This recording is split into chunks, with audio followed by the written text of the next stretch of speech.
Señoras y señores, mi tema es las carreras de ciencias sociales en la Universidad Boliviana, la situación de los derechos humanos y el periodo democrático. La Universidad Boliviana, tanto la pública como la privada, ha cambiado mucho en los últimos tiempos. Se percibe el sano intento de acercarse a las normas internacionales y a los parámetros actuales de excelencia. Muchas universidades han instaurado cursos de posgrado y algunos de ellos poseen un encomiable nivel.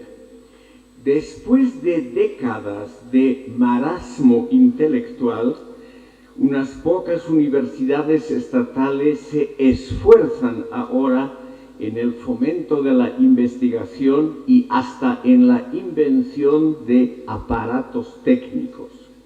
Sus aportes positivos en los campos de la ecología, la medicina y las matemáticas aplicadas son realmente indiscutibles. Pero un poderoso factor sigue tan vigente como siempre. En las carreras de ciencias sociales y afines, la Universidad Boliviana representa en el fondo una prolongación de la escuela secundaria. Aún hoy, los dos elementos que distinguen a una universidad genuina de una escuela superior son bienes escasos: la universalidad del saber y el fomento de la investigación científica.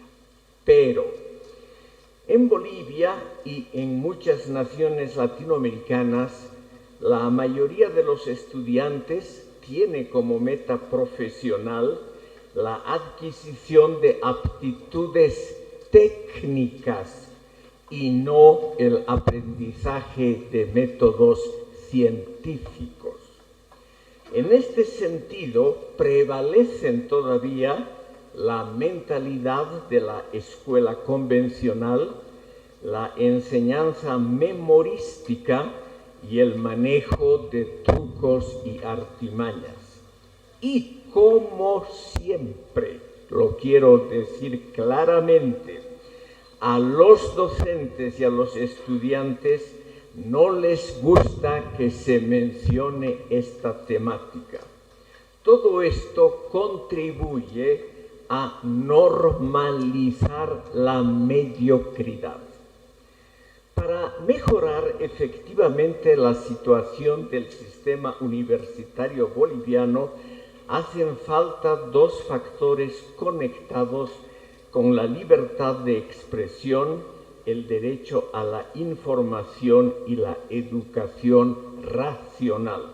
Primero, el propósito de cuestionar las verdades del momento, y segundo, el anhelo de comprender el mundo más allá del entorno inmediato. La población universitaria muestra poco interés por poner en duda las modas ideológicas que predominan en el momento dado y siente escasa curiosidad por aprender algo de otros espacios civilizatorios. Los estudiantes prefieren dogmas sencillos que confirmen sus propios prejuicios. Lo desconocido no posee casi ningún atractivo intelectual. Los estudiantes abrazan por comodidad las modas ideológicas del momento sin pensar mucho en su pertinencia histórica y su calidad conceptual. Frente a este contexto, la libertad de expresión no alcanza un valor relevante. El auditorio estudiantil tiende a molestarse si uno dice cosas que no corresponden necesariamente a la opinión común y mayoritaria del momento. Pudiendo equivocarme fácilmente, creo que una de las características de las carreras de ciencias sociales, incluida en primer lugar la carrera de ciencias de la comunicación, es la indiferencia real, no la retórica, ante los derechos humanos y ante una educación racional y moderna. El rasgo que llama la atención es la falta de curiosidad e imaginación entre los estudiantes.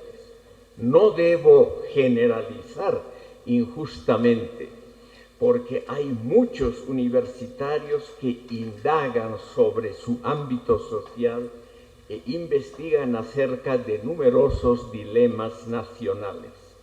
Pero a la mayoría el ancho mundo les tiene sin cuidado, como si no viviésemos en un planeta pequeño y fuertemente intercomunicado.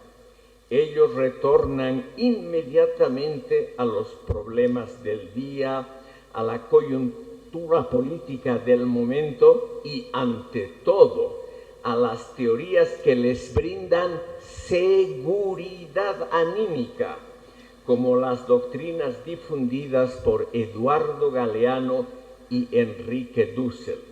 Profesores y alumnos parecen ser indiferentes al decurso del ancho mundo. Notables baluartes del conservadurismo pueden ser detectados en estas facultades y carreras de ciencias sociales, jurídicas y humanistas. Independientemente de su línea doctrinaria, la gente de la palabra y del pensamiento se inclina aún hoy por una retórica convencional, donde casi nunca faltan elementos nacionalistas, o mejor dicho, argumentos que imputan los males de la nación a los agentes externos. Dejando de lado algunas notables excepciones, el estilo sigue siendo retumbante y redundante, ampuloso, patriotero y también impreciso y gelatinoso. Eso se percibe claramente en las nuevas modas de los estudios culturales, subalternos, postcoloniales y curiosas especies de ese estilo. Los correspondientes productos publicados no dejan vislumbrar destellos de un enfoque genuinamente crítico. Los intelectuales progresistas, por su parte, reiteran los lugares comunes de la tradición y de las convenciones nacionalistas y socialistas. Nunca perdieron ellos una palabra sobre el autoritarismo reinante en los países socialistas y durante la propia historia nacional. Nunca criticaron las prácticas aberrantes del medio sindical. Nunca perdieron una palabra sobre el burocratismo administrativo burocrático de la propia universidad, que tiene una de las burocracias más frondosas y menos eficaces de todo el tercer mundo. Y rara vez estos intelectuales produjeron algo que haya sido discutido allende las fronteras de la nación. La universalidad del conocimiento y la investigación científica están vinculadas a dos factores muy conectados con la libertad de expresión, el derecho a la información y la educación racional. Con el peligro de equivocarme, creo que hasta hoy la población universitaria no se preocupa por ponerse a sí mismo en duda, por cuestionar sus convicciones más profundas y siente escasa curiosidad por aprender algo de otros medios y ambientes civilizatorios. Los estudiantes prefieren dogmas sencillos que confirmen sus propios prejuicios. Lo desconocido no posee ningún atractivo intelectual. Quiero mencionar un ejemplo cotidiano. Los asistentes a los actos académicos y universitarios, con pocas y notables excepciones, prefieren los argumentos sencillos, fáciles de memorizar. Las simplificaciones son, en el fondo, siempre bienvenidas, pues ahorran esfuerzos y hacen recordar algo que los oyentes ya sabían. Es probablemente un retorno a las propias raíces civilizatorias altamente apreciadas. Los matices generan un cierto desasosiego social-cultural, pues las audiencias creen que tienen que esforzarse innecesariamente por comprender diferenciaciones insignificantes. Paralelamente se percibe la alta estima de que gozan las definiciones que pueden ser memorizadas, aunque ellas provengan de la escolástica medieval, que impide un análisis más profundo de la cuestión debatida. Aunque suene extraño, todo esto recuerda el papel central de la liturgia en la cultura boliviana. La liturgia es un acto y un rito repetitivo que brinda tranquilidad al creyente religioso o al partidario ideológico de una doctrina secular. La mejor verdad es la que se reproduce continuamente hasta quedar impregnada en la memoria colectiva. Hay, por supuesto, un vigoroso elemento de infantilismo en estos quehaceres, lo que hermana a las creencias religiosas con los dogmas políticos.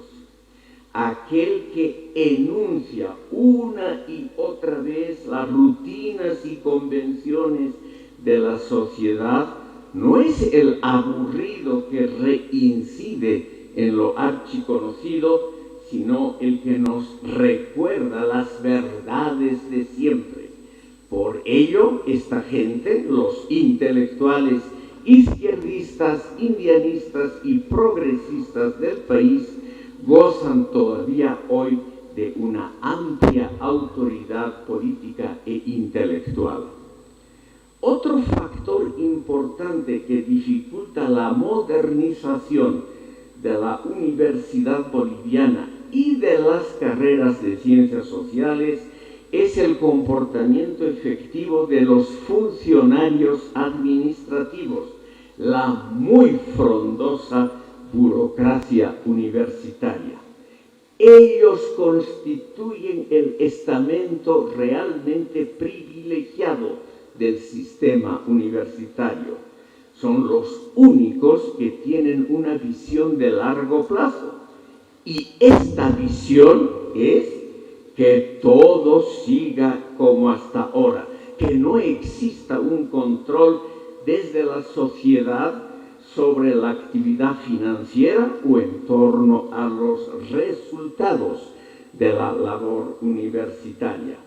No están los funcionarios obviamente contra la investigación científica o contra la universalidad del saber. A los funcionarios administrativos estos factores les resultan del todo indiferentes, pero ellos ponen en marcha sus prácticas retardatarias y sus reparos burocráticos si estas metas normativas conllevan un pequeño trabajo adicional e incertidumbre evitable. Los docentes y los estudiantes, sí, señoras y señores, se dedican también a consolidar pequeños y mezquinos intereses grupales y particulares. Las carreras de ciencias sociales, como la de la comunicación, deberían preocuparse por el destino de los derechos humanos y la libertad de pensamiento en la praxis cotidiana. La mejor justificación de la libertad de prensa reside precisamente en expresar posiciones incómodas con respecto al gobierno de turno y críticas frente a la cultura generalizada del país. Reiterar los prejuicios colectivos, por más que provengan de las tradiciones ancestrales más sagradas, no contribuyen a una actitud que enriquezca el acervo intelectual.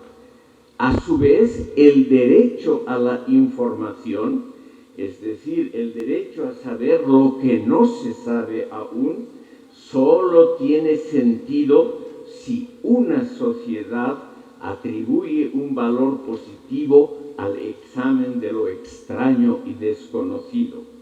No solo engloba el aprender algo acerca de tierras exóticas, sino ante todo exponernos a teorías que puedan significar una crítica de nuestras convicciones más profundas. Esta actitud es la única que nos permitiría comprender los límites y las carencias de lo que apreciamos entrañablemente. Con la base del ya lejano informe elaborado por Emilio Lamo de Espinosa a pedido del Comité Ejecutivo de la Universidad Boliviana y publicado por el Convenio Andrés Bello en 1998, y basándome también en las encuestas de alta representatividad y de periodicidad bianual realizadas periódicamente por la Asociación Ciudadanía de Cochabamba, y también usando los estudios de Jorge Lasarte y Henry Oporto basados en datos empíricos, se puede decir que en los círculos universitarios la libertad de expresión no posee un valor relevante. Menciono estos estudios, todos ellos publicados en Bolivia, porque jamás han sido leídos en esta así llamada Casa Superior de Estudios. La defensa de la libertad de expresión y del acceso irrestricto a la información no es una preocupación importante para la mayoría de los estudiantes y docentes universitarios. En todos los partidos políticos y en las representaciones de intereses colectivos existe, por supuesto, la tendencia a enaltecer verbalmente los derechos humanos, especialmente la libertad de prensa. Pero esta actividad tiene en el fondo el carácter de una retórica estridente pero inofensiva. El prestigio mundial de los derechos humanos, de los convenios internacionales suscritos en la materia y los cálculos de la astucia política, esa sí que es la habilidad de docentes y estudiantes, aconsejan proceder con sumo cuidado y discreción. Por ello, nadie está abiertamente en contra de los derechos humanos, pero su vigencia en la vida cotidiana está sujeta a curiosas restricciones. O dicho en forma más clara, Los derechos humanos son respetados si no perjudican los intereses particulares de tal o cual partido, grupo o movimiento. Una conclusión provisional y, por supuesto, revisable para el ámbito universitario. En la praxis, lo que ha resultado de todo esto puede ser descrito como una modernización de segunda clase que es vista como si fuese de primera magnitud. La consecuencia inevitable es una tecnofilia en todos los sectores sociales, incluido en primer lugar el universitario. Los bolivianos no han desarrollado la ciencia contemporánea ni generado los grandes inventos técnicos, y por ello precisamente tienen una opinión ingenua y hasta mágica de todo lo relacionado con la tecnología. Casi todos los grupos sociales subestiman la esfera del pensamiento crítico científico con el mismo entusiasmo con que utilizan las técnicas y tecnologías importadas sin reflexionar sobre las consecuencias a largo plazo de tal comportamiento. Cuando los intelectuales progresistas del país son confrontados con este dilema, tienen una explicación a la mano que está muy difundida en todos los estratos sociales. Por ello posee la reputación de una verdad manifiesta que no requiere de mayores pruebas u argumentaciones.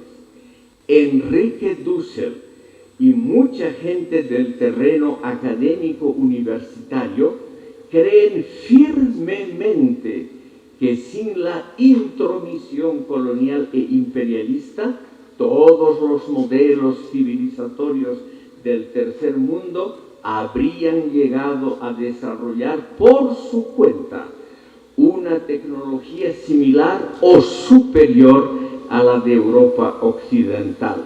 Esta sería, dicen ellos, la evolución natural de la especie humana que más tarde o más temprano correspondería a todos los seres humanos.